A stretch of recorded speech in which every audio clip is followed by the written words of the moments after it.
welcome to the XCCPA channel. Today we are on a very important topic for everybody. I know you have lots of questions about PPP2, so please stay tuned. I have good news and I have great news for you. PPP2 is open this week. So for many of you, you can in fact start applying this week.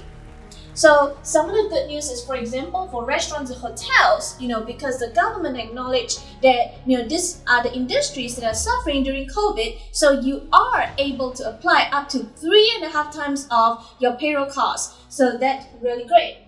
Now, there's some things I want to go over with you. Obviously, PPP2 is not for public companies. And number two is that PPP2, the loan size is up to 2 million. Now, there are a few requirements I'll be going over with you because this time around is a little different. Now, if you apply for loan size of more than 150K, you will have to prepare to submit, few documentation such as your bank statements, your tax returns, and also your financial statements. So obviously for year 2020, if you haven't closed your books and if you haven't reconciled your accounts, it is important to do so because you need to make sure that you have accurate financial statements.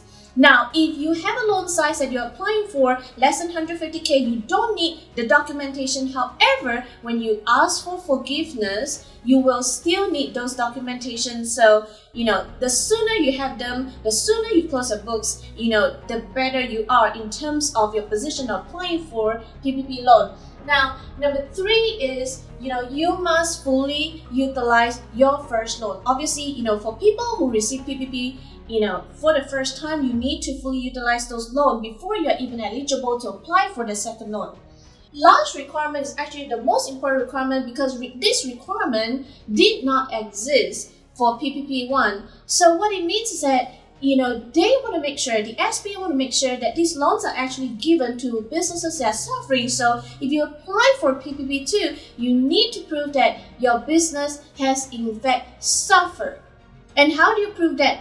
In at least one quarter of year 2020, let's say second quarter, April, May, June, you have to prove that your total revenue for that quarter is in fact at least 25% less than the same quarter, which is Q2 in 2019. You need to at least be able to prove for one quarter. Obviously, if you can prove for 2 or 3 or 4 quarters or the whole year, it is even better.